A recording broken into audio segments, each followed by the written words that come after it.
આ બાજુ ધર્મવંશીની વાત હો. ધર્મવંશી ત્યાંથી ફરી જ્યારે ગયા ધર્મશાળામાં ત્યારે નદીઠા સચ્ચિદાનંદ સ્વામી દ્વિજને પૂછ્યું દિલગીરી પામી. હવે 3 જણા ગયા દ્વારિકા ધર્મશાળા વાળાને પૂછ્યું સચ્ચિદાનંદ સ્વામી. એ તો ક્યાંક ભાગી ગયા છાના માના, ખબર ન પડી ગયેલો. હું થોડું કામે બારે ગયો તો વાંય તો ઉઠીને ક્યાં ગયા ખબર પડી નહીં. ગોત્યા ઘણા બધા મેં દ્વારિકામાં પણ ક્યાં હાથમાં આવ્યા નહીં. હવે આ લોકો બહુ ચિંતા તો થયા. નોમને પહોંચી ગયા હતા હો. નોમને દસમ એકાદશીનો બધા ઉપવાસ કર્યો કે સચ્ચિદાનંદ સામે આપણે મળી જાય. કે 3 દિવસ થઈ ગયા. એને મૂકીને જવાય નહીં. મહારાજ ભૂમિયા તરીકે મૂક્યા હતા લ્યો. અને સચ્ચિદાનંદ સ્વામીને મૂકીને પછી ગઢપુર કેમ જાય? મંછારામ, ગોપાળજી અને નંદરામ. નંદરામ એટલે શ્રીજી મહારાજના ભત્રીજા, રામ પ્રતાપના દીકરા. 3 જણા બહુ મૂંઝાણા હો. એકાદશના બધા નકોરડો ઉપવાસ કર્યો. 12ને દિવસે સવારે ઉઠી નાઈ ધોઈ પરવારીને રસોઈ બનાવ્યો. સવારે ખાધું નહીં, ઉપવાસ હતો તોય. સચ્ચિદાનંદ સ્વામીને મૂકીને કેમ જમાયા આપણે હો. રસોઈ બસોઈ બનાવીને તૈયાર થયા. હવે વિચારે કે હવે શું કરશું. હવે મંછારામ કે હું તો કેતો તો સાધુને મૂકીને જવાય નહીં, તો તમે કોઈ મારી વાત સાંભળી કે હે? પછી ગોપાળજી કે નંદરામ કે એની તો હવે 15 થી સમાધિ હાલે તો અહીંથી વરી આવશું. હવે નંદરામની મારાથી કેમ ના પડાય કે એની વાત તો મારે માનવી પડે ને. નંદરામ ગોપાળજીને કે તમે જ કહેતા હતા આ સાધુની સમાધિ તો મહિનો હાલી ગયેલો, હવે મારા ઉપર ભદ્દ નાખો છો. મંછારામ કે ઝઘડો ન કરો, મારે નંભારો, સ્વામિનારાયણ કરો કે બધું હરખું થઈ જશે. સમજા? હરિસ્મૃતિ સર્વ વિપત્તિ મોક્ષણમ એક વાક્ય છે શાસ્ત્રોનું. ભગવાનનું સ્મરણ કરવાથી આપણે કઈ થોડું જાજુ દુઃખ આવે ને તો બહુ મગજમાં ટેન્શન ચડાવીને ન દેવાનું. મહારાજનું સ્મરણ કરવાનું, બસ ભજન કરવાનું, સ્વામિનારાયણ નામ લેવાનું. બસ મહારાજ આપણે ઉગારે, રસ્તો બતાવે, હારું ઉજાડે. તમારા વ્યવહારમાં પણ કંઈક સંકટ આવે ને તો બહુ હાંકા પાંકા થઈ જવું નહીં, મહારાજને સંભાળવાનું. મહારાજ કોઈ પણ રસ્તો કરશે. બસ પછી મંડ્યા મહારાજને સંભાળવા. સમજા ને? પછી કે આપણે રસોઈ તૈયાર થઈ ગઈ છે. સચ્ચિદાનંદ સ્વામી જો આવે ને તો એને જમાડીને આપણે જમીએ એવા ભાગ્ય આપણે ક્યાંથી આવે?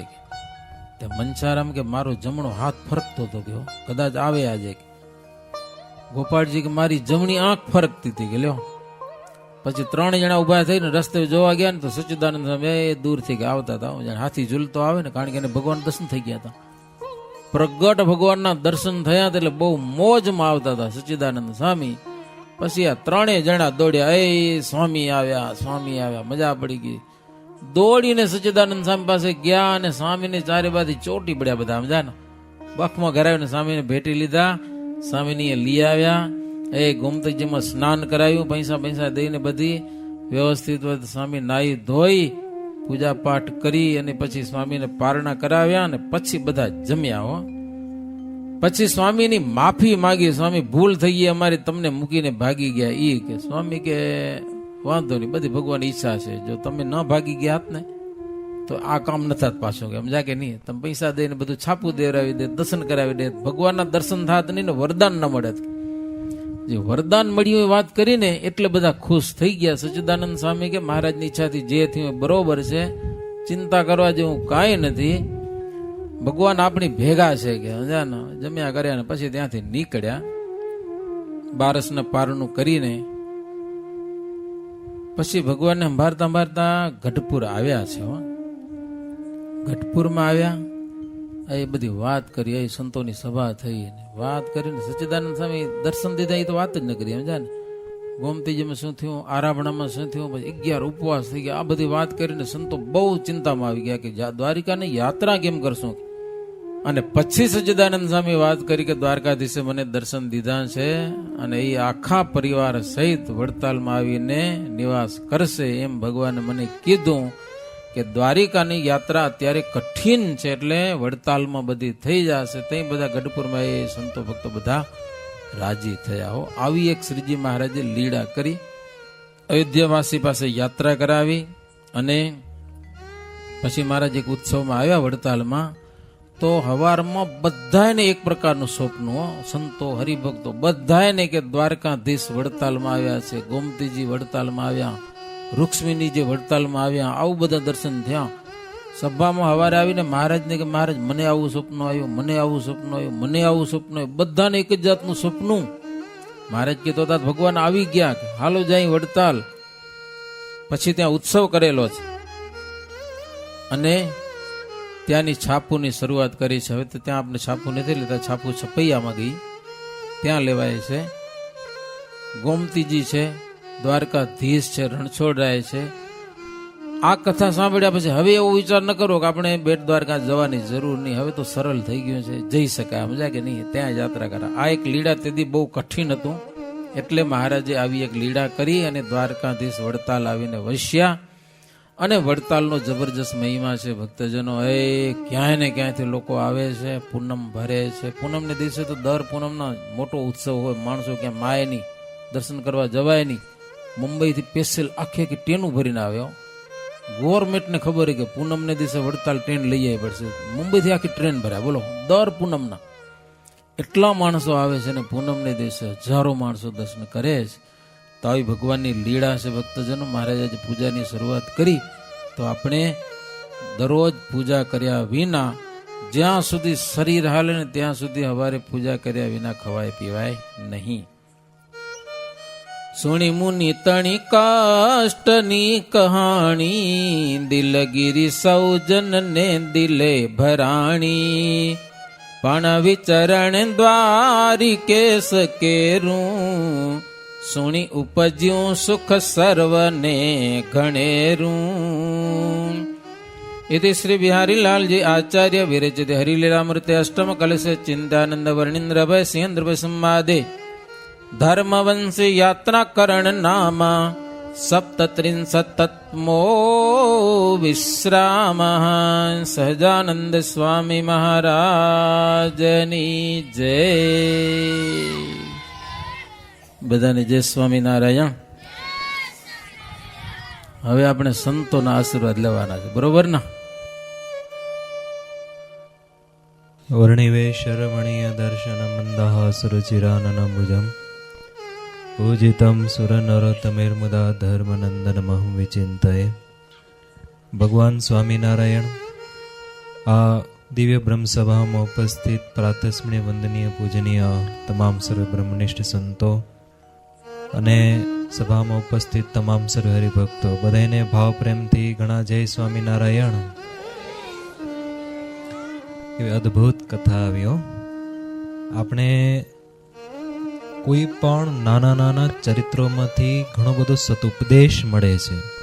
જો આજે છાપોની વાત આવી, સ્વયં શ્રીજી મહારાજે જે મૂર્તિ છાપવાની જે મુખ્ય જે બિંબા આવે એ સ્વયં માથે ઊભા રહીને તૈયાર કરાવરાવ્યા કે જે તે પ્રકારે અમારા ભક્તો છે અમારી પૂજા કરે.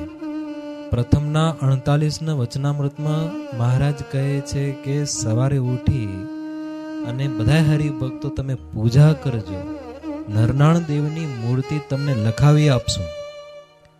અને બધા હરિભક્તોને નરનાણ દેવની મૂર્તિ આપી છે અને પૂજા કરતા ઘણા હરિભક્તો થયા છે. મહારાજે પછી એવી પણ વાત કરી કે પૂજા કર્યા પછી માંગજો મૂર્તિ પાસેથી, ભગવાન પાસે છે, કારણ કે અમે સ્વયં પંડે એ મૂર્તિમાં રહેશું. ભગવાનને કહેશું પૂજામાં રહેવું પડશે, ભગવાન પોતે છે. હા, ને શું માગવાની વાત કરી મહારાજે? માંગો છો તમે? હે, ઘણા હરિભક્તોને ખ્યાલ નહીં હોય ને, ઘણા હરિભક્તો માંગે છે. મહારાજ કે 4 પ્રકારના કુસંગ તેના થકી રક્ષા કરજો. કુંડાપંથી, શક્તિપંથી, શુષ્ક વેદાંતી, નાસ્તિક, આ 4 પ્રકારના જે કુસંગ છે એના થકી રક્ષા કરજો. વળી મહારાજ કહે છે કે કામ, ક્રોધ, લોભ, માન, ઈર્ષ્યા, કપટ આદિ જે અંત શત્રુઓ છે એના થકી પણ અમારી રક્ષા કરજો. ત્રીજું મહારાજ કહે છે કે ભગવાનના જે સંતો અને ભગવાનના ભક્તો એમનો સંગ નિત્ય દેજો, આવું નિત્ય તમે માંગજો. મહારાજે વાત કરી. એટલે વાલા ભક્તજનો, કેટલી આજે અદ્ભુત પૂજાની વાત આવી. ઘણા ભક્તો અહીંયા પૂજા કરતા હશે, આપણા ગુરુ સમાન એવા સ્વામિનારાયણ ભગવાન અને ગુરુ સમાન આવા માં જેવા સંતો આપણી પાસે બેઠા છે. આપણે કંઈક ઉપદેશ આપે, આપણે કંઈક દિશા આપે, એમાં કાંઈ સંતોનો કાંઈ સ્વાર્થ ખરો? ભગવાનનો કાંઈ સ્વાર્થ ખરો? બોલો. તો વારે વારે સંતો કેટલી બધી વાતો કરે કે આવા જે સંતો છે, આપણે થોડીક એક અલગ દ્રષ્ટિથી વિચાર કરીએ, આ સંતોનું વિચરણ શેના માટે છે? આજે ગુરુ સ્વામી બેઠા છે, હે જ્યાં જો તો ખાલી એક જીવનું નામ સાંભળે કે આ બાજુ કોઈને સત્સંગ કરાવવાનો તો છે, તો દુનિયાના બીજા છેડે જવા તૈયાર થઈ જાય. આ છેડાથી બીજા છેડાથી આવડી મોટી ઉંમરે.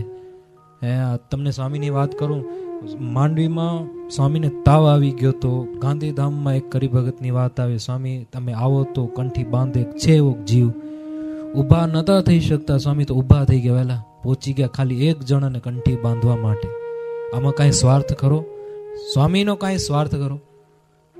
આટલી બધી જે વિચરણ યાત્રા ચાલુ છે ભુજ મંદિરના તમામ સંતોનો, કોઈ સ્વાર્થ નથી, છતાંય પણ જીવનું સારું થાય એના માટે પ્રયત્ન કરે છે.